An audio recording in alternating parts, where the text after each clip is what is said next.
Kia ora koutou, welcome back. We're going to move on now to part 2 of this lecture on human cells, where we work towards understanding each of these cytoplasmic organelles. So remember, cytoplasm is the terminology that we use for everything outside of the nucleus but inside the cell membrane. So that is the organelles and the cytosol, which is the gel-like substance that they all sit within. Okay, so mitochondria is the first one we're going to have a look at. You can see here there's a pictorial representation. Within your body, you'll notice on different drawings that you see in different texts and different things that they are different colours. Normally the colours don't depict actually what colours they are, they're just to make the diagrams a little bit clearer. Okay, so the shape, some people say, have a look at it and go, that shape like a slipper. Other people will see kidney bean, but that's the kind of shape we're looking at. In terms of their function, they're the power plants of the cell. So what that means is that they produce energy that the cell needs for function. Alright, so energy in the form of adenosine triphosphate, which you won't have to remember. You may hear it come up a little bit later on in some further lectures.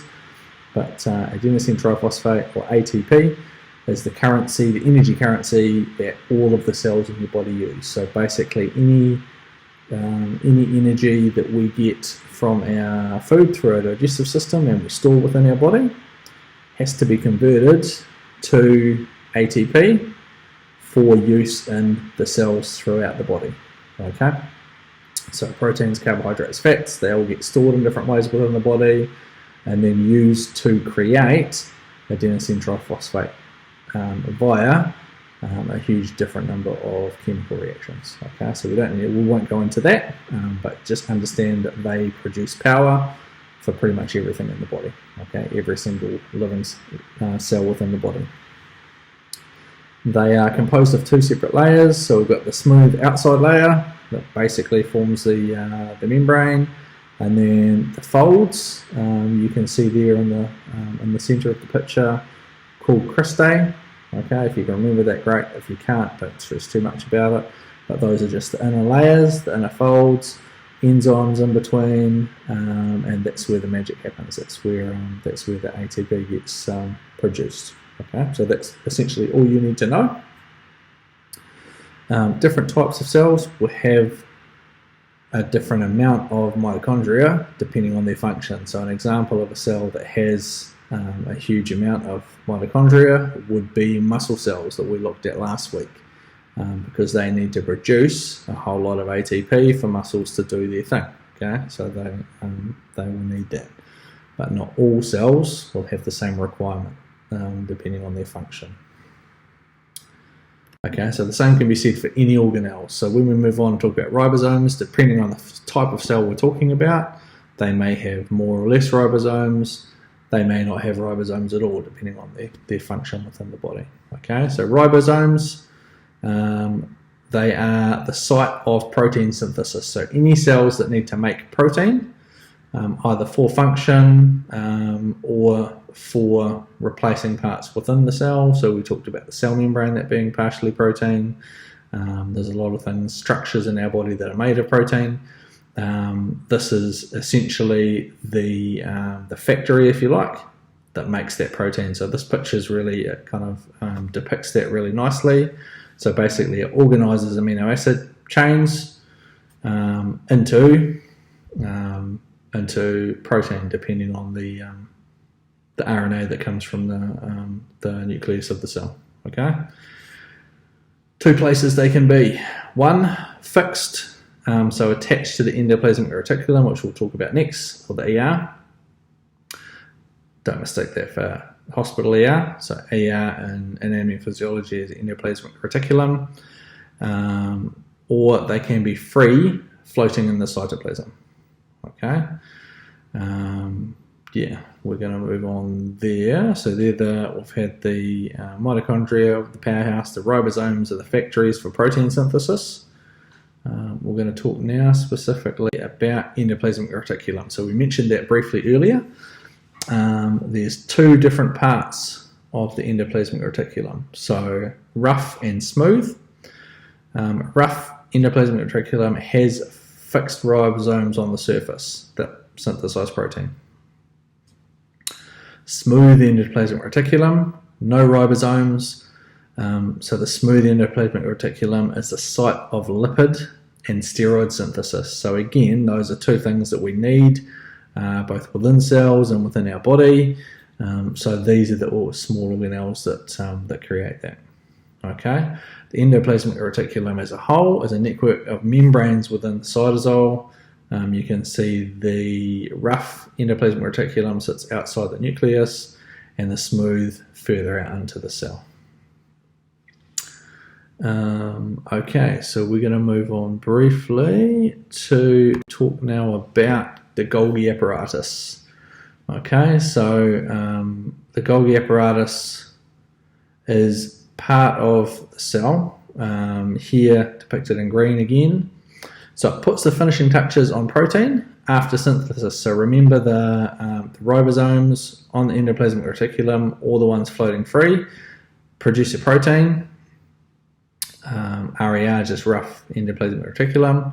So it puts the finishing touches on it and then packages it and sends it off to where it needs to go. So you'll see in that picture, comes from the ER, enters the Golgi membrane, gets reorganized and repackaged, and then sent off to where it needs to go and auto package. So it could be within the cell or it could be outside of the cell. Okay, how we normally get people to think about this one is it's the post office. So we're sending that protein to there to get packaged off and then sent to where it needs to go. Okay. All right. The next organelle we're going to look at are lysosomes. Okay, so different to ribosomes, lysosomes basically break down waste for housekeeping. Okay, so lysosome itself, again, are they perfectly circular like it is in this picture? No. They have a membrane, they have enzymes within the membrane, and they have transport proteins. The little animation on the left there that you saw, basically they're the housekeeping. They pick up anything within the cell, any kind of any waste products that are produced, any portions of the cell organelles that are not functional or not working. They'll package them up and take them out with the trash. Okay, so they move freely within the cytosol in the cell, so they can have a role in kind of detecting and getting rid of foreign bodies within the cell, but also they will get rid of structures within the cell that are no longer working and need to get out of there. So basically they engulf the body and then they kick it out. Alright, so the last ones on the inside we're going to talk about are the centrioles. Okay, so these essentially are rod-shaped structures that come in pairs, and their job is to help separate chromosomes during mitosis. So mitosis is just when the cells divide or when they split. So the centrioles organise themselves at either end of the cell, and they help line up the chromosomes in the middle of the cell so that they can be split in half, and then it becomes two cells rather than the one that started with. Okay? That's all we need to know. Complicated process. We could do a whole session just on that, but we're not going to today. Okay, so that's all you need to know. Centrioles are part of the mitosis process, so when the cells split and they help separate chromosomes, they're rod-shaped structures that come in pairs. So when you go back to draw them on your picture as you're going through, don't draw them as circles, draw them as rod-shaped and label them as centrioles. Okay. All right, we're going to move to the external portion of the cell now. So there's three different types of projections, and they have different jobs on the cell. So I like this in this animation. So cilia which are hair-like projections on the outside of a cell.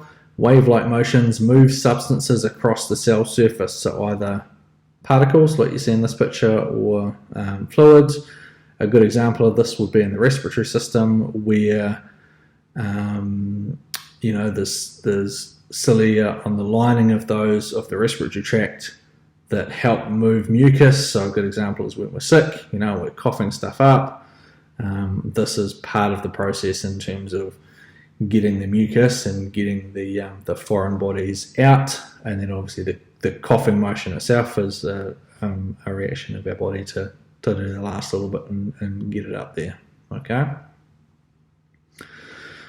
So the next projection we're going to talk about is called flagella. Okay, again, I like this animation. So it's whip-like, thicker and longer, and fewer in number than cilia. So examples of, so you can see it's on the outside of that cell. In this case, that's a sperm cell. Allows it to be able to swim and move and do its function. So find its way, to fertilize the egg and reproduction. The other place that you find these within the human body is a good example of that is bacteria. So that's how they move within the fluid of your body as well. Okay, so cilia, they move things across the surface of the cell. Flagella, they physically move the cell. Okay, so they allow it to swim. So sperm and bacteria are two examples of that. And the last one, microvilli. Microvilli. Again, for you guys, the pronunciation doesn't matter. Potato, potato. All you're going to be able to do is recognize that and be able to drag it into the picture of the cell, like the one that we saw at the start of the lectures. Okay. Essentially, they kind of look like cilia, but their job is not movement. It is to increase surface area. So when you've got, rather than a flat kind of round surface on the outside, you've got all these projections that there's a whole lot more kind of nooks and crannies for things to be absorbed into. Essentially, that's the job of microvilli, is to increase the surface area so that things can be absorbed better. So a good example of this will be in the digestive system, where we need more surface area, gives us a better chance to absorb things from the digestive system and get the nutrients from there into the bloodstream and then transport them around. Okay, so those are the ones that we've got there. So I am going to stop this lecture there. We've got one more section to do, a short section just recapping that and then talking about transport, membrane transport a little bit. So we've talked about all the organelles that you need to know. What I want you to do now is, if you haven't been as you were going through, I want you to go back to that picture that you drew on the piece of paper and now add in all of those different aspects or parts of the cell, the organelles, to that main picture that we started with, which just had, you should have labelled the nucleus, the cell membrane, cytoplasm, maybe drew some stuff and labelled some organelles, but I want you now to go through and draw in each different organelle and label it. If you've got room on your piece of paper to write a kind of single sentence about the job, so for the Golgi apparatus you might write post office, and that might help you remember that, oh yeah, that's right, we kind of, it sorts and delivers protein. Mitochondria, powerhouse, great, that's the one that produces ATP. So any of those things that will help you remember that stuff, draw on there. So I'm going to stop that recording there. I'll let you go and finish that picture, and then we're going to come back to do the last little bit. So we're going to recap the organelles that we've just been through after you've finished your picture, and then talk about the transport functions across the cell membrane that you need to know as well. Okay, we will see you soon. Ka kite. P.S. Now's the time to finish your picture.